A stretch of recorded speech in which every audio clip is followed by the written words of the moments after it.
really pressure him directly. They just both get farm, and that's whatever because you have a Magnus empowering your Jug, and he's going to accelerate, and that's going to be kind of where you try to win the game.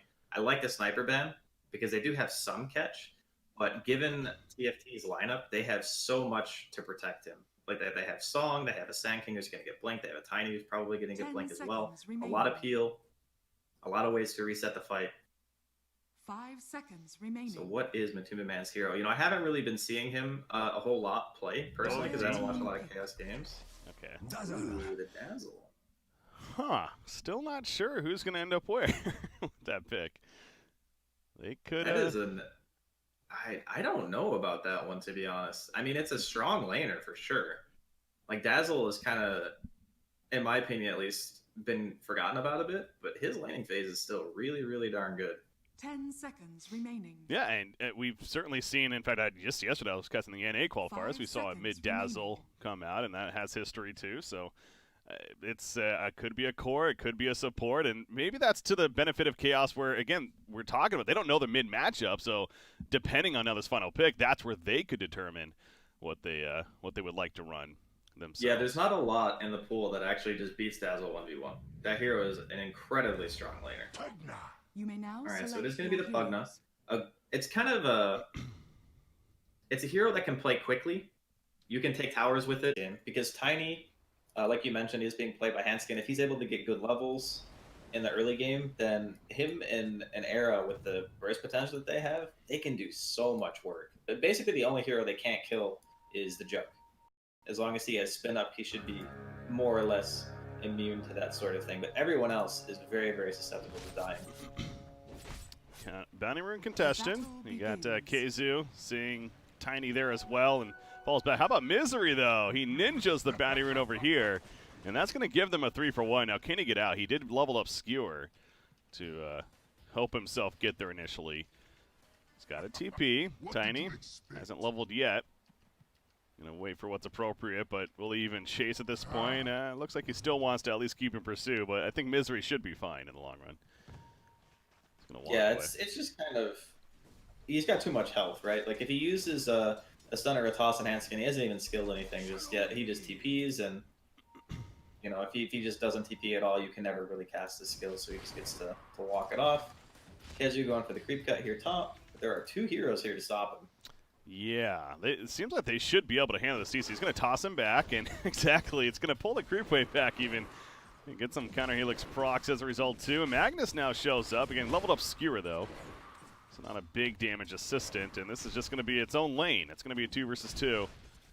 And Nagasaren's like, well, I guess I'll just farm over here in the meantime. Toss back on Magnus.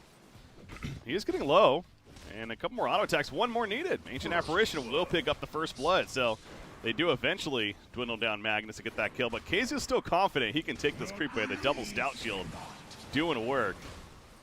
He seems like he is fine for now.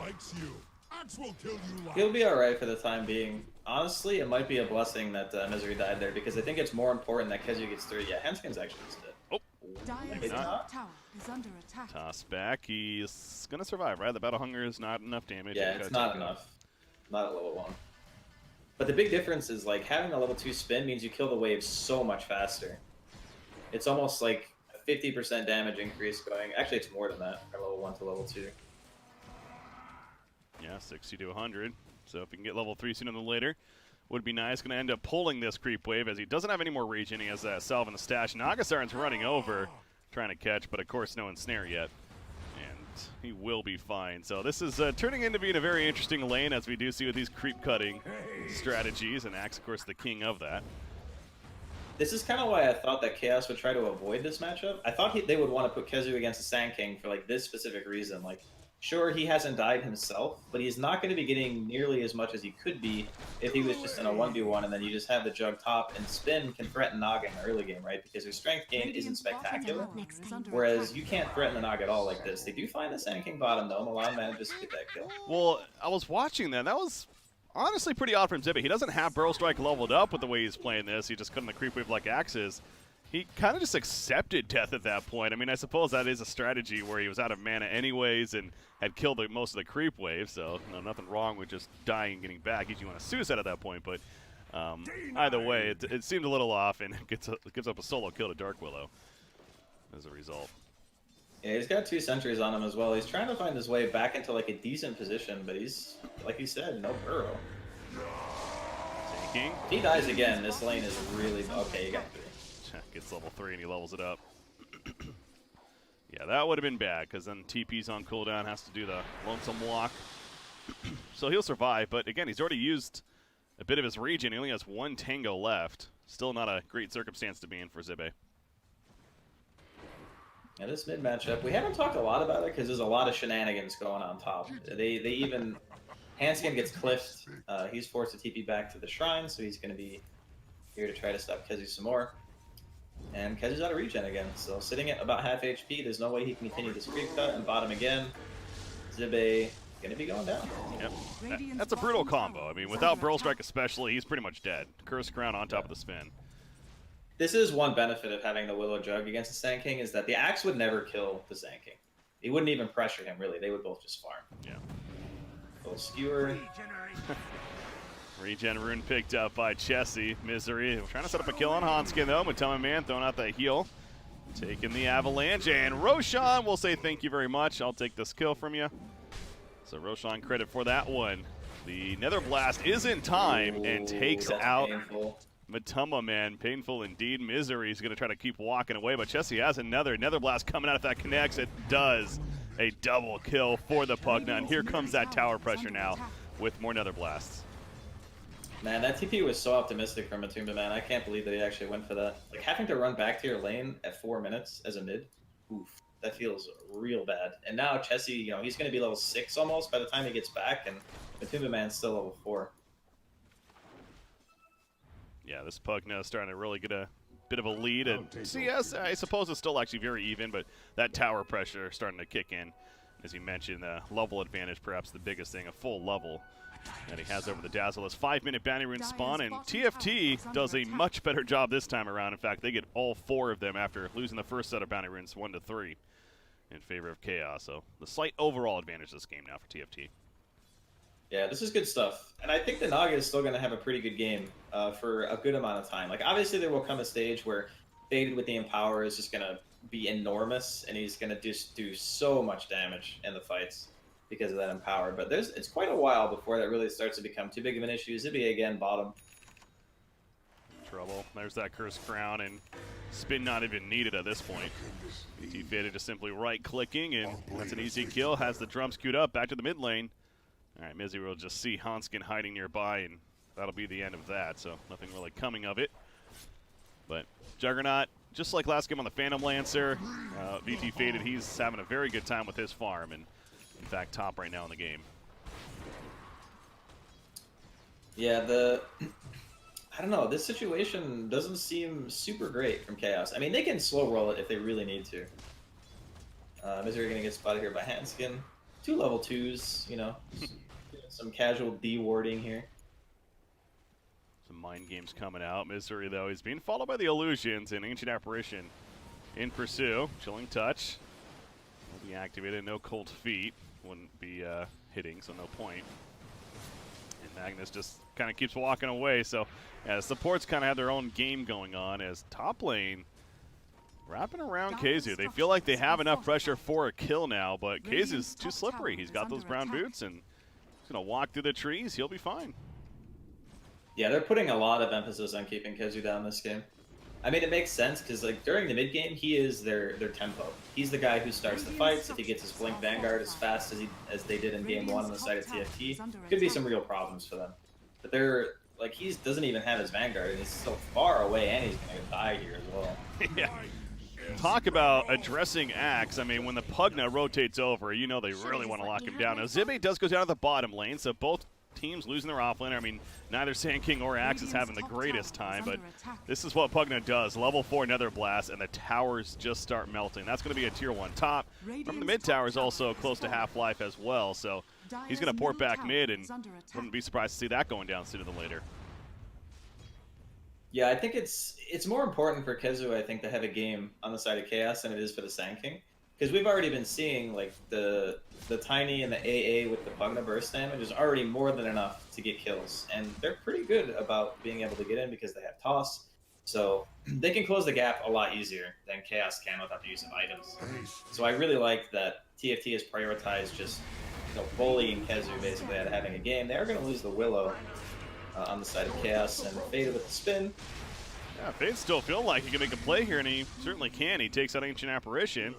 Not much that Pugna could do at that point, so does find the free kill and ends up being a 1-for-1 trade between the two. He's saying I can rotate as well despite being a core. He's back to the bottom and making that progress towards the drums, but yeah, noticing Pugna now jumps up to top net worth, and Naga Siren's not far behind either. Frost is doing very well. The Yasha into Manta style, of course, going to be the play for the Naga Siren. So yeah, you talk about Axe getting locked down, certainly more significant for Chaos than it is perhaps the Sand King for TFT, but he's going to die again. That's 5 deaths. I mean, that's a lot of deaths, Straskell. It seems like that's also going to be an issue.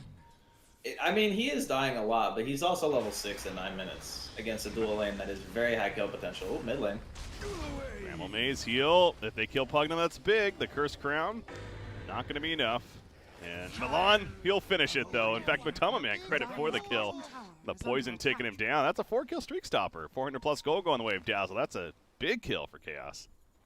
Yeah, Pugna's base armor isn't so hot, and obviously poison does physical damage, so the longer that stuff's on you, the more it hurts. And air, oh, 4.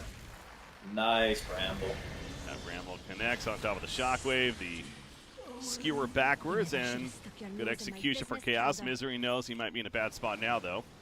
If anything, he's going to make them take time, and you know what? No one's snare for Naga Siren means Naga Siren no point to chase. Can't really catch up without support. Yeah, he doesn't have ensnare skilled even, so it's totally normal build coming in from Frost. But yeah, he doesn't care too much about the mag. Bounty Rune's going to be spawning. See how many TFT can get this time. Looks like it's going to be a 3-for-1 in favor of Chaos. Yeah, should be. There you go. So Chaos has the better of this one. Quite a bit of trading back and forth between these teams from the Bounty Runes.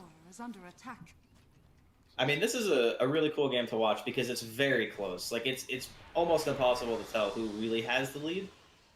It's going to come down to how the fights actually start to roll out, like post-Blink Dagger coming in from the Axe, which, interestingly enough, Kezu is opted to just go for a hood. So he's not going for the aggression play. Middle lane, Tomb Demand, no Grave skilled. Tiny back with the toss, and the Terrorize is not going to save him either. So, yeah, Matoma, man, you mentioned no Grave skilled early on, as choosing to pass it up for the 404 build. Might have wished he had it there at that point. But, yeah, back to your point with the hood pickup on Axe. Is this maybe because of the Pugna just taking off this game, you feel? I think it's a number of things. Like, their team does so much magic damage. The Pugna is obviously having a great game, but, like, Handskin 6. The AA is going to be 6-2 pretty soon, and that is just a tremendous amount of burst that is very hard to tank through without something like a hood. So even if he did go for like a Vanguard, it doesn't necessarily make him any harder to kill for TFT's lineup. So it kind of makes sense. Eventually, I assume that's just going to turn into a pipe anyway, which you would need against AA Sand King regardless. So I don't hate it. It just makes his aggressive timing a little bit later. Mm-hmm. Yeah, again, has the blink queued up now, and it seems like Kezu is finding some room to recover, as currently nobody else is in the lane. Naga Siren's been in the jungle for a bit. That's what she does, of course, and splitting up between some camps, with her and the Illusions to try to maximize and be efficient as possible with the farm. Magnus, checking out the Dire jungle over here, is going to skewer away, getting decrepified, and that'll be fine to keep him alive, but TFT is showing that they wouldn't mind defending this maybe. Nice deny from Zibe, making the best of that situation. There's that spin TP, the free one that you talked about earlier too. But Dark Willow, caught by the Ice Blast. Shadow Realm's not going to save the Dark Willow.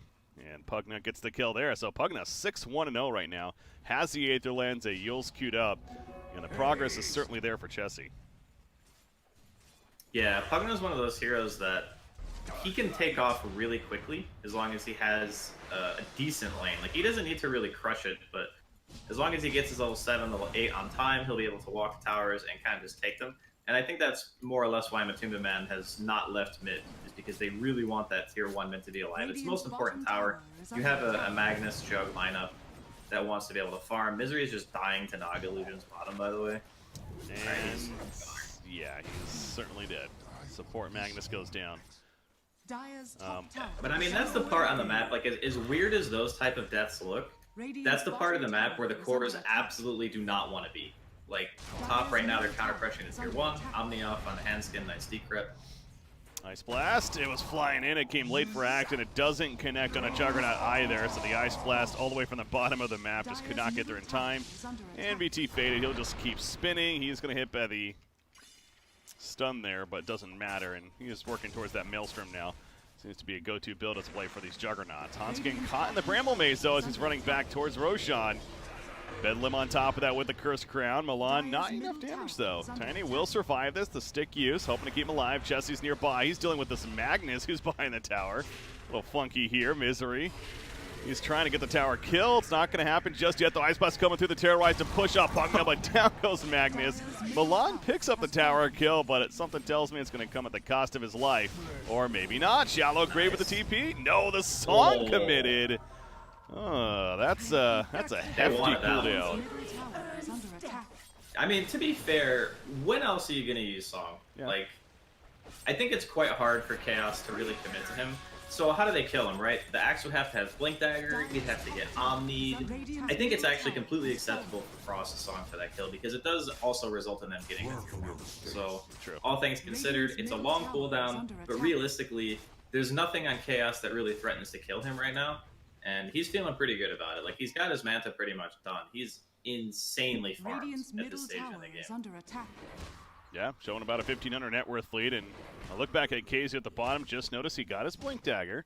Going to continue to farm for now, but that's, of course, key for Chaos, and trying to make some plays with it. Magnus. Epi Blink top. Juggernaut caught. There's that Epi Blink as mentioned. BT Faded going for the spin TP, though, and it will be successful. So Juggernaut continues to take advantage of the Blade Fury TP out. Not much they can do to stop that at this point. As 15-minute bounty runes, Misery will be nearby, but he's, oh, actually, okay, Hanskin gets it, though. It's very slow to pick up the RP on top of this now. It's Keizu.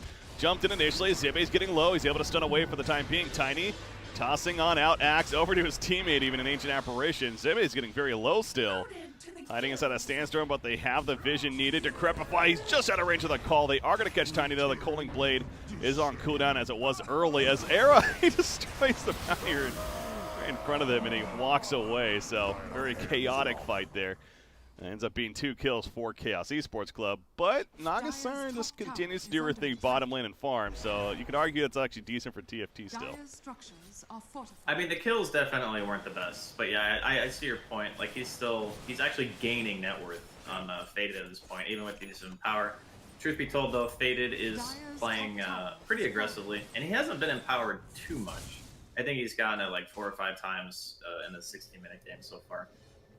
But we'll have to see. I mean, I'm still thinking that TFT have a pretty good shot, but if things are just kind of left alone, there will come a point where the Pugna will start to fall off. Like, this hero just innately, he functions much better in like the 15 to 30 minute range than he does post 30 minutes. Things like Nullifiers start coming out, there's like hoods and pipes and Lotus Orbs and Force Staffs, and Pugna basically hates playing against all those types of items. So I would assume that for TFT's sake that they, once that Diffusal Blade comes out, and maybe like, I don't know if he wants to go hard or BKB or what, but yeah, we'll have to see. Handskin getting caught here. Tiny, don't think he's getting away from this one. 4 heroes in the area. He's standing his ground, but KZ credit for the kill, and they're going to group up and keep pushing top. Yeah, we haven't talked too much about the Dazzle, by the way, but he's got the Necronomicon. He queues up a Pipe next, so we put already on Axe. It's a little curious that it's going to be the Dazzle, the one that goes the full pipe. I mean, double pipe isn't even bad. Like, you can stack them. True. It's not bad at all against Epicenter and Pugna and Tiny and AA Blast. Like, that's a lot of damage from just purely magic sources. Dire's structures are Well, fortified. that's what he has plans to make, at least for now. Top lane TFT showing that they're not going to just give up this tier 2 tower. Sand King's cutting through. Magnus checking things out. He'll spot a couple. It doesn't see the Sand King yet. Is going to get jumped, though, because of this, and they burst down Magnus. And that's the cue for Chaos to get the hell on out of there. And by the way, bottom lane's being split push this whole time by Frost. So BT Faded, he'll address it with that Empower buff and push it back out. But Nagasaran continuing to look at that net worth, and he's got a Diffusal Blade now as well as Dazzle. Uh-oh. Is this bad for Dazzle? Well, maybe not initially. He's going to scare off Frost. Frost doesn't want to. If it was a true 1 versus 1, I'm sure he would, but he obviously thinks teammates are coming. And he'd be right.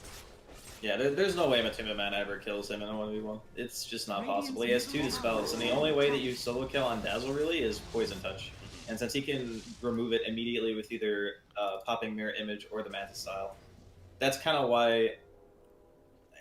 I don't know, it's really strange because I really want to favor the Naga in this game, but between, you know, Axe and Willow and RP and Empower, I just can't really see the Naga turning into that really true hard position 1 that you would want to see, because there's just too many things on Chaos that deal with it. So someone else is going to have to do a lot of the heavy lifting, and I guess that's where you look to Chessie, as they are going to find Matuma Man off on his own here in his jungle.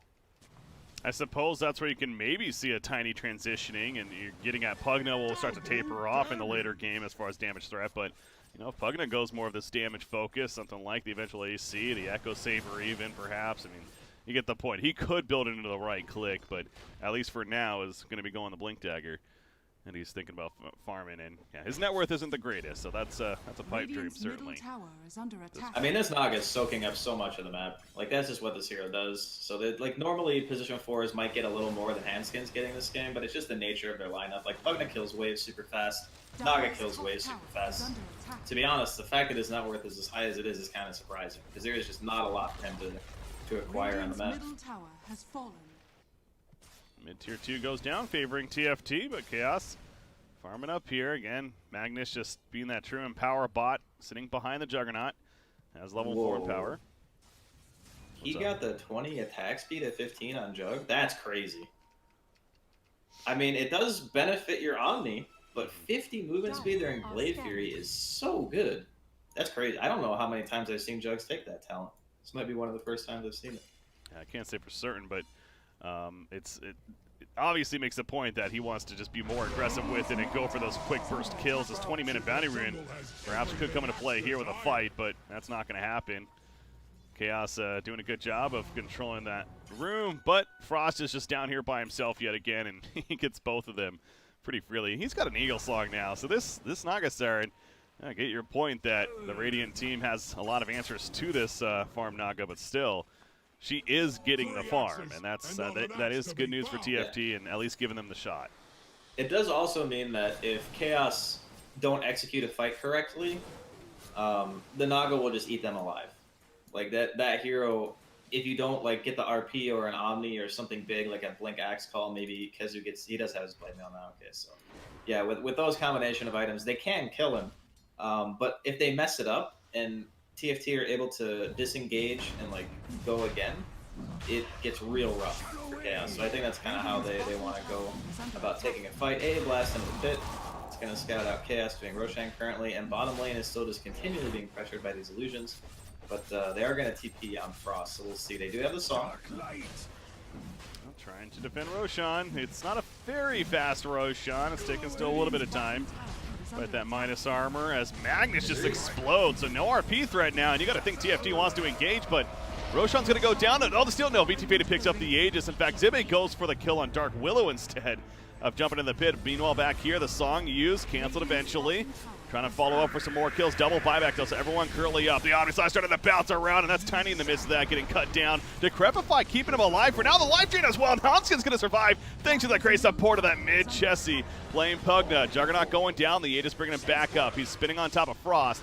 How far does he want to commit though? Kezu gets the call, but is that the best play? Decrep on Frost as he got called in. Matuma Man is picked off in the mid lane meanwhile. Zibe eventually able to run him down and secure that kill. So Dazzle going down in the 2 buybacks. That's a 3 for nothing for TFT. Really 4 when you count the Aegis kill on top of it. Yeah, that was really nicely played from TFT. They get a pick off in the beginning of the fight. I think they killed it was Milan, like above the Roshan pit. I think the Willow was the one who actually died first there after Misery. So no RP. Obviously, Misery is insanely far away from Blink. Like at this point, I'll honestly be surprised if he's even able to pick it up at all. Which is really good for TFT, because not having to worry about that secondary form of counter initiation after your song goes off is huge. And big props to Chessie with how he played that fight. 2 really big decreps, saving Handskin from the Omni for a very, very long period of time. Eventually still does fall, but it made them waste so much time, you know? And like at that point, Faded, he had to spin, he gets killed, he comes back, he tries to Omni, doesn't get a kill from the Omni, and then at that point, Chaos are more or less on the back foot. But that's what I was talking about. You know, it's like if TFT play the fight correctly, they can still win the fights. I just think it was a little bit harder for them than it would have been for Chaos. But I suppose, you know, Misery at this point, being the position 5 mag and not having access to the blink, it could become more of a hindrance, you know, because that no threat of RP at all is a really big deal. Well, I want to go a little further into that, but hold that thought because we have a very possible fight breaking out. The smoke play from TFT, Zibby's going in. They find Juggernaut. That's a perfect kill if they can get it, which they absolutely can. The burst is real. Talk about the exact target you're looking for if you're TFT. And he is out for 45 more seconds, no buyback. So what was a Roshan kill for Chaos is all of a sudden a couple minutes later turning favor for TFT. And they're going to pressure bottom. Without Juggernaut, can they actually stop this? I don't think so. Dire's top tower is under I attack. mean, I don't think they can either, not without the use of the Juggernaut. This looks to be just a pretty easy melee racks coming in from TFT, and this is a time they're looking for. You know, it's 24 minutes in. Their Pugna is still very strong.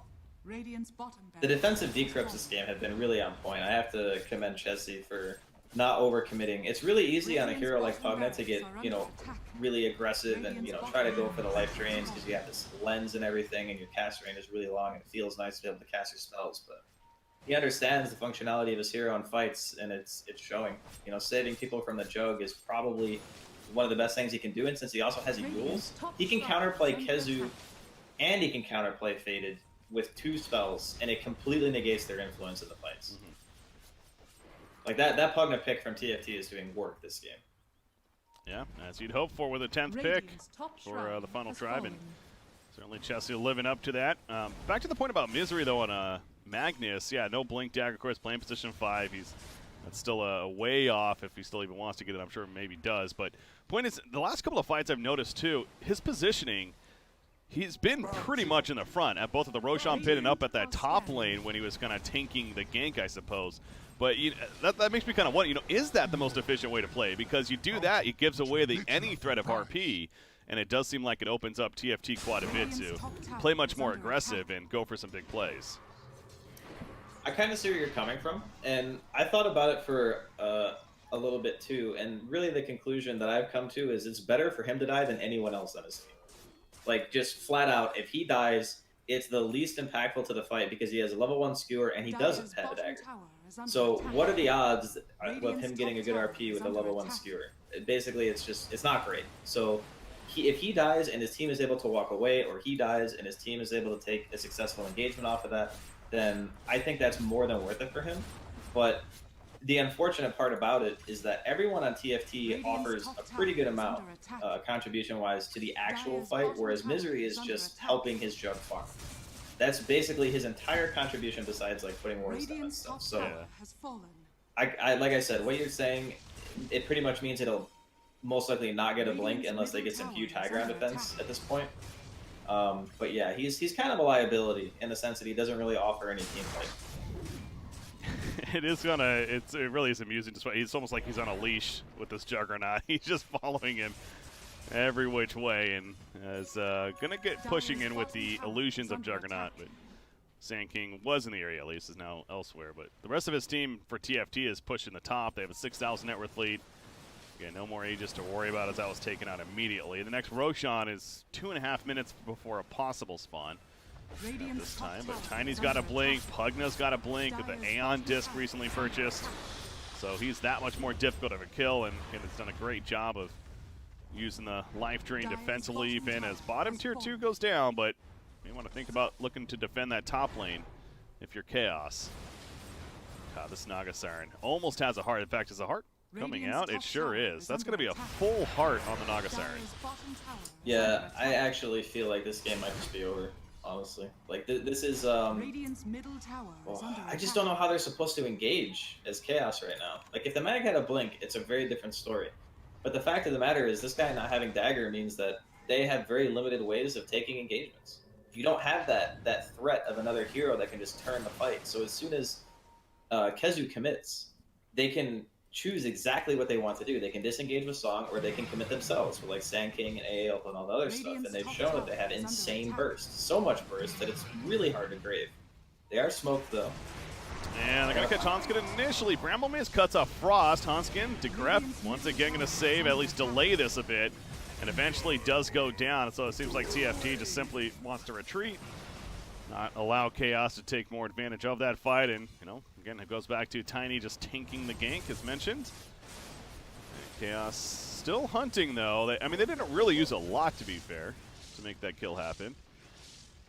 Yeah, they're feeling super confident. Like, they're sitting here knowing that there's 5 members of Chaos in the vicinity. They're just like, yeah, whatever. Come at me, bro. My Naga has 3,000 HP and 30 armor. Try to kill me. Yeah, that's, I mean, Casey's going in with this newly purchased Shadowblade. He wants the Pugna, doesn't want Naga Siren. Obviously, Pugna, much better target. Possible kill, but nope, they are going to go into Naga Siren with the call. DeGrep comes out immediately, and look at Axe just melting away. Shallow grab saving him for the last second to keep him alive. Naga Siren thinking about a song. She will activate it as spin from VT faded. They get a stun on Naga Siren, but she's going to continue to run. Meanwhile, Keizu, he ends up dying to the Nether Blast, and that is the only death so far. TFT resetting.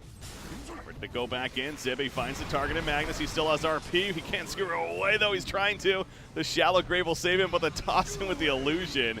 Trying to chase him down for the kill. DeGrep is up, but they cannot pursue further. They cannot make it happen, but Juggernaut's caught now. He's at half-life, gets healed up. He is spinning, and he makes it back to the base. Close calls all over the board for Chaos.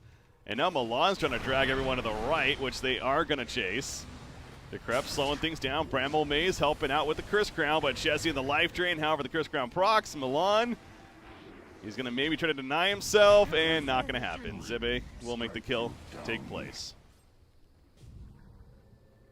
Man, I'm really a fan of how Chessie's played this game. Like, everything from his positioning to his itemization, like, everything he bought, I feel like is the best possible thing to buy in his situation. Like, he, even in the build-up to Aeondis, he recognizes that one of the only ways that they can lose a fight is if he dies first. Because then the Juggernaut's free to pretty much Omni whoever he wants besides Naga, and that means that any support essentially would die to him. I guess the Sand King would be able to live because he has the Yules, but like, he has just played this game about as good as you could have asked. Fight engaging once again. Pugna explodes. So, well, he's been doing great, but I cursed him. Good job, Draskell. It's, he's going to thank you for that later. Zibbe. Girl strikes in on the Axe, and TFT sort of wants to engage this. Even losing Pugna, though, that seems ambitious. Maybe just call it even and fall back, and both teams are somewhat doing that.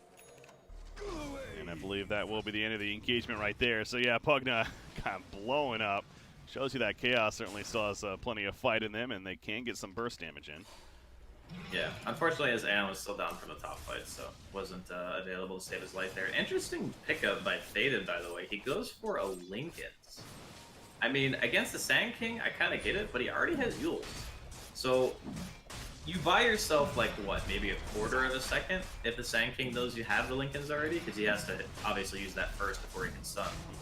But I just feel like with this item, you know, until he gets MKB, they're not going to be able to kill the Naga.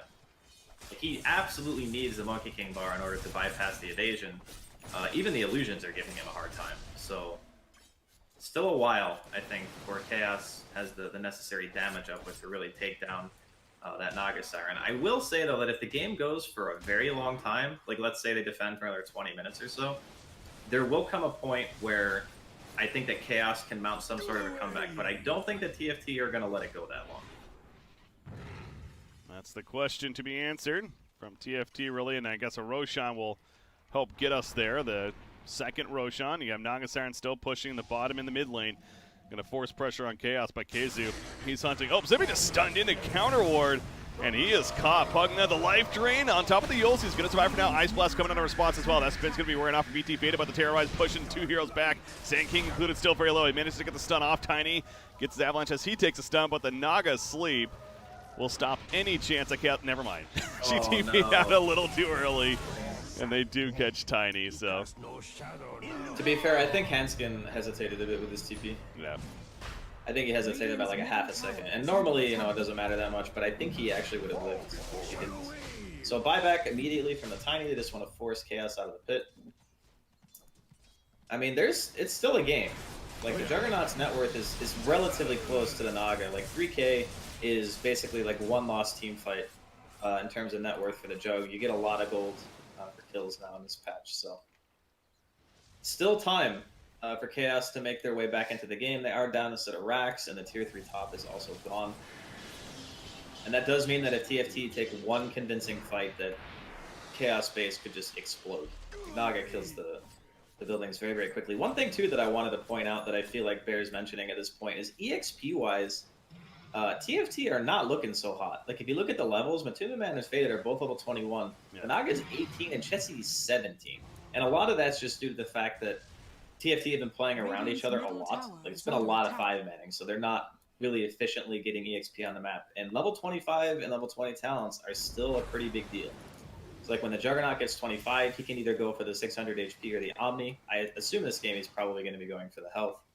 And then, you know, obviously Matumba Man, he can get the armor reduction, which ends up being huge, or the poison touch slow. And I honestly, I'm not sure which one's better this game, because there's a lot of the spells on the side of TFT. But yeah, that's kind of why I was saying if the game goes too long, it could be a problem for TFT. I'm glad you brought that up, because I was actually just about to bring that up myself. Happened to notice that, specifically the Naga Siren. And that's what really stood out to me, because they are sticking together as a team, but Naga Siren is one of those heroes that you figure is going to be highest level in the game, or if not very close, just because of she's split pushing. And it seems like Frost has been doing a fair amount of that, but man, still 3 levels behind both the Dazzle and the Juggernaut. It is crazy to see, and you see right there the Ensnare to take off the Lincolns, but Frost will just run away instead. And you see also the progress as far as items go. Naga Siren now has the Scythe queued up for the last slot, essentially, that she's thinking about building, so more crowd control. I also noticed the Scythe for Dazzle is being built too, so either team is going to have that.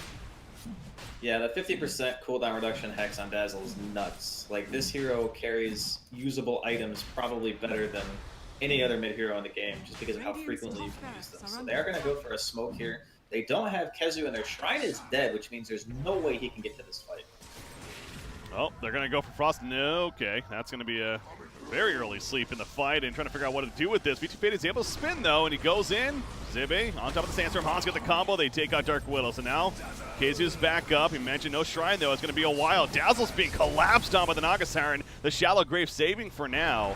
He's going to die shortly after, though. He has a buyback. Will he use it? VT Fade manning up. Going to go for the spin TP play. And that means they're giving up on Roshan, though. And TFT should be able to get it now. So that's going to be a cheese and Aegis.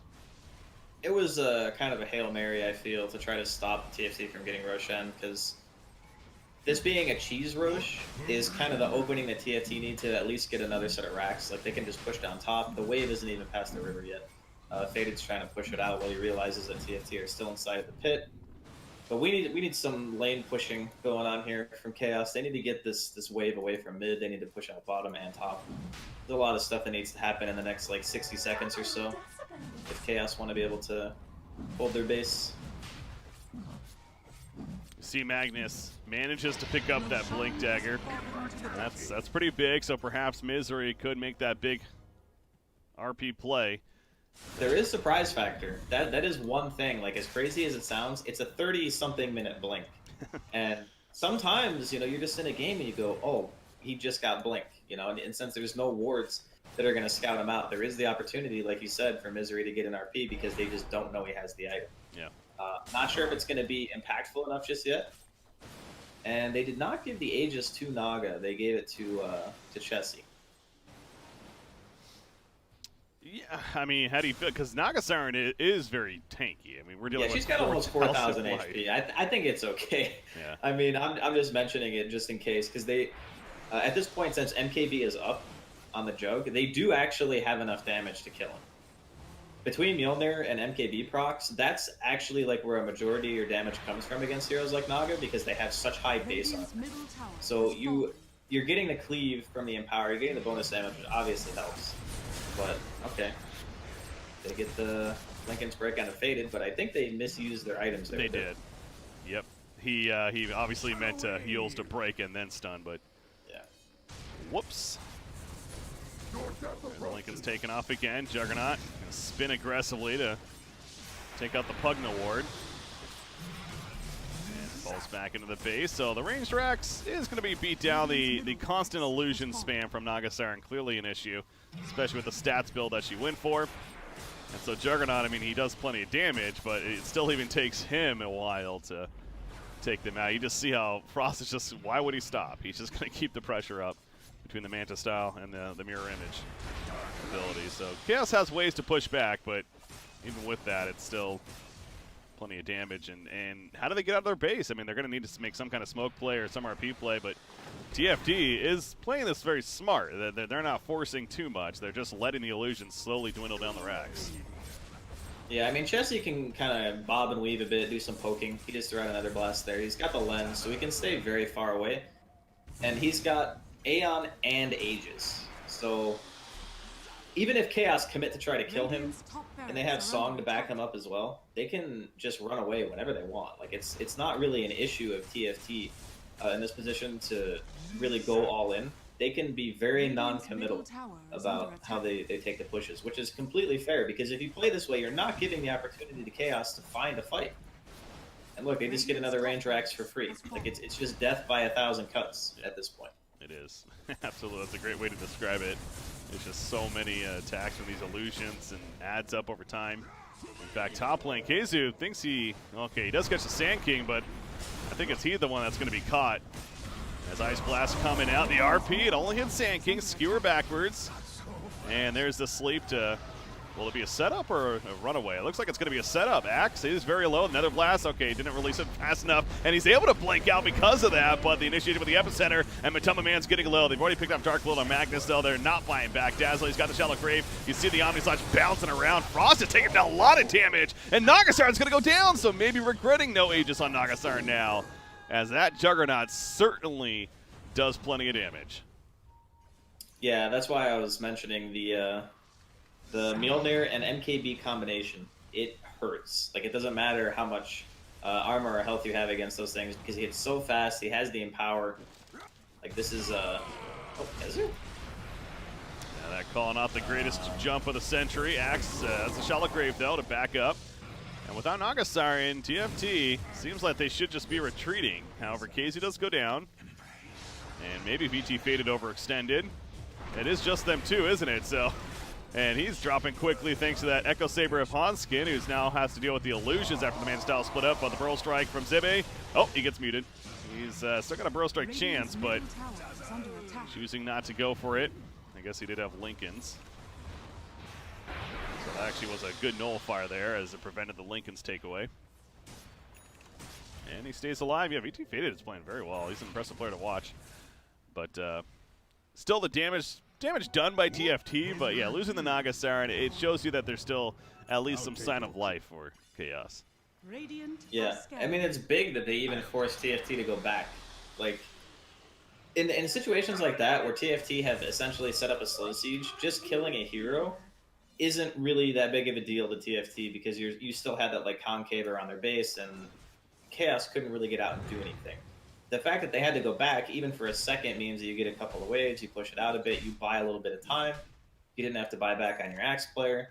And, you know, it's silver linings at this point for Chaos, because realistically, TFT should be able to end this game just by doing what they have been, which is just walking up, not committing, waiting for Chaos to move first, because it's always easier to play into someone who makes the first move when you have heroes like Naga and Pugna who can just go for the defensive decrep or Song. Because you just get that free disengage. And if they just keep doing it that way, I feel like Chaos will eventually just lose the rest of the racks. And you saw how desperate Chaos were to take a fight. Like, Keizu was blinking outside of base trying to catch a Sand King. He really wanted to make something happen so it would break this kind of slow siege. Well, speaking of the siege, TFT is back. They're smoked up, and they're being sneaky about this, trying to find the right target. Smoke eventually going to wear off, though. Keizu caught. But the shadow play, thanks to the detection, another blast used, and I put the Pugna ward very aggressive. Should be able to be right-click down easily. That gets destroyed, but again, the slow siege continues from TFT, so Chaos is going to have to go for a bit of a reach here, it feels like, once again, to stop this and make sure the game doesn't just end right here to favor TFT. But they continue to just be confined to their base, and again, I'll go back to saying that even despite just being choked in their base for so long, it feels like they have the second and third most farmed heroes in the game. Juggernaut's keeping up with the Naga Siren, and Dazzles continue to be ahead of Pugna for most of this. So they are still finding the farm somehow, despite this. Yeah, I think it, like, even though the net worths are kind of close between the position 1 and the position 2, it's really the supports that the biggest difference is. We are going to see Kezu get caught again. Like, someone has to leave the base, right? Like, it's just, if no one leaves the base and everyone's just farming waves as they walk up to the high ground, you basically don't have a win condition at all. Like, you're just sitting there waiting to lose. So someone has to get out of the base. They have to try to do something. Otherwise, you just eventually get choked out. But yeah, in regards to the whole network thing, it's basically the supports where the majority of the discrepancy comes in, and I suppose the position 3, there's like a 5k difference as well. Just about everyone does have a buyback ready. Sand King and Magnus, the only two. Axe, of course, dead for 30 more seconds, but could if needed. So not the most action-packed match to cast right now for the last 5 minutes or so. But obviously TFT doing what they need to try to secure a victory, as it is a 1-0 lead right now for Chaos in the overall series. So if they can manage to come through on TFT's side, of course, that game 3 around the corner. But Axe will be up in a couple of seconds. Roshan, it's going to be a long Roshan respawn. So, that was just illusions. But TFT, you'd figure, is going to start checking that now over and over to see about going in for the Roshan kill. And that would be a third Roshan as well, which means either the Ags or the Refresher Shard, of course, to happen. So that's probably where we're going to end up next in this game. Yeah, see how they have the courier there. Who would they give the Ags to on TFT? They give it to the Naga, or would they give it to, like... Well, it's not that good for... Sorry, go ahead. Well, I was going to say, Naga's already building the Ags, it looks like, potentially. Oh, he is. Yeah, you're right. So for the passive, I think arguably Tiny or maybe Pugna, but the new Barrage with Tiny, we talk about maybe they're lacking some right click. He is going to be building an AC as well as the Echo Saber that he has, so maybe, but Pugna's certainly a candidate too. I would agree with the Tiny, except for the fact that they're pushing high ground. And the Aghanims is actually like the absolute worst when you're trying to push high ground. It's because there's not really a lot of trees that you can utilize effectively just given the range, you know? Yeah, that's true. So yeah, maybe just Pugna. I mean, you certainly got to think about Sand King too, I suppose. But Pugna, with the way that Jesse's been playing and the life drain saves and everything, it's having the option to just toggle it on and off seems so effective. So I would guess him. That's if it even is an Axe, of course. Could be the Refresher Shard. Radiant Courier gets picked off. Was in the area trying to scout around. So Roshan is up in about 25 seconds now. Radiant's top barracks are under attack. And again, that's where TFT is going to go. Ancient Apparition also has an Axe being delivered. Holy crap. So Arrow's going to have his own. Yeah, I mean, at this stage in the game, it's 46 minutes in. You've had full map control for like a super long time. I think it's kind of natural that eventually you would be able to pick it up. Because he didn't go for the Midas, right? He went for the much more selfless Arcanes into Glimmer, so he wanted to play a game where he was going to be able to contribute a bit more. But yeah, I mean, it's just the nature of the game. It's a 19k lead for TFT. They can just continue to slow play it. The melee racks in mid and top are still alive for Chaos, but it's not as if they've been able to really make a move for the past, like, what has it been, like 15 or 20 minutes at this point? They're kind of just confined to their base, and I don't really see how they're going to break it unless TFT kind of make a mistake at this point. So even though we were talking about, yeah, they are kind of underleveled compared to the cores of Chaos, the state of the game doesn't really change for them based on levels at this point. Something has to go awry if Chaos are going to make their way back in. Free Roshan, Refresher Shard. Here's what we have. It's going to go in the hands of, who does pick it up? Looks like Pugna has it for now, actually, on him. So yeah, several things to refresh, both items and ability-wise, I suppose. He'll hold on to it, push back in the middle. But now you'd think, does TFT go a bit more aggressive now with having those 3 extra items of actually pushing into the base, or will they still keep the Illusion Siege, you think? I mean, in my opinion, there's no reason to risk going like super ham. True. That's just kind of how I see it. You know, the safest way to win the game is just do what you've been doing. I mean, obviously, Faded is a little bit better at killing the illusions now because he has the correct items. He's also just sitting on 12,000 gold. Yeah, I just saw that. That's like some Mushi levels of gold when he used to just hoard money like that. But yeah, I don't see a reason to do anything crazy. At the same time, you do have to try to end the game eventually. So it's a weird position, right? Because it's 50 minutes in. Games get crazy when it gets to this point.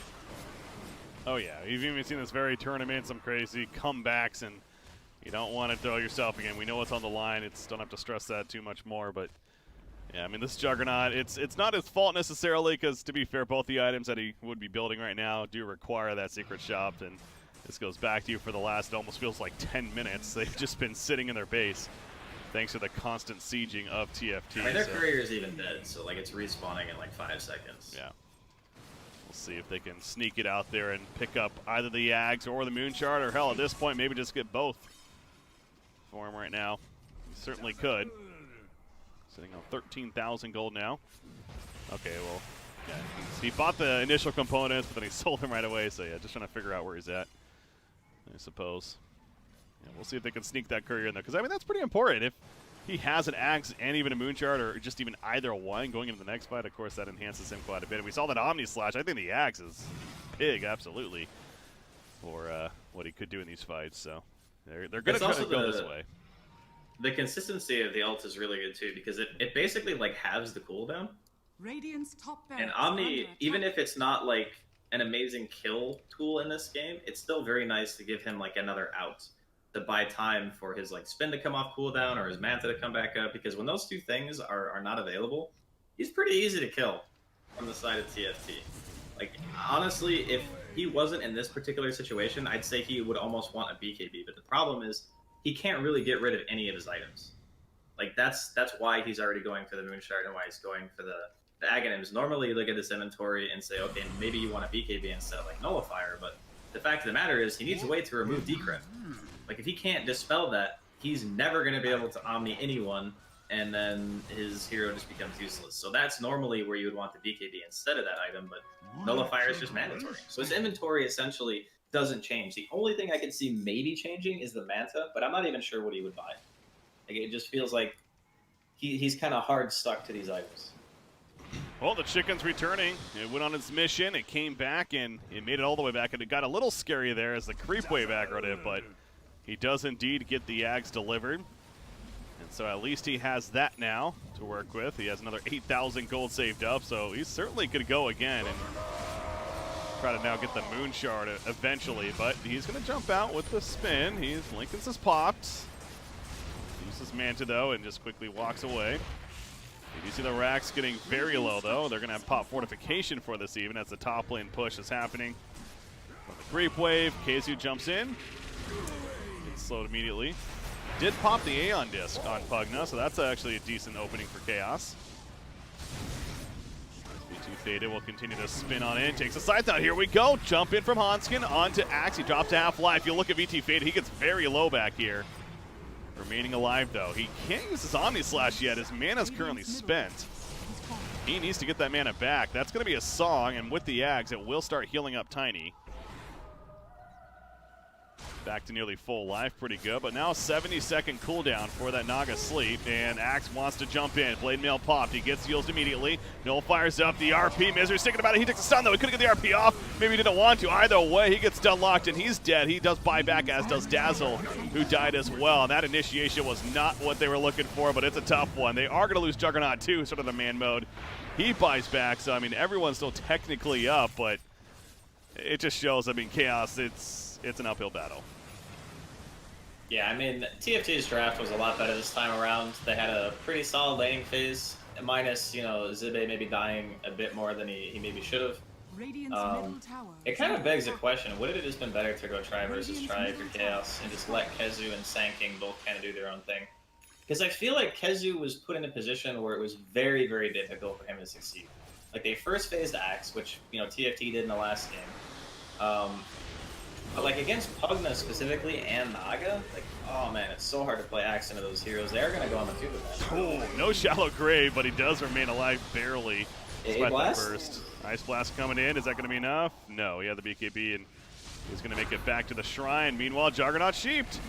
At half-life, the 7th World Strike, he's out. That's out for 2 minutes, no buyback, and that absolutely is game. So we are going game 3.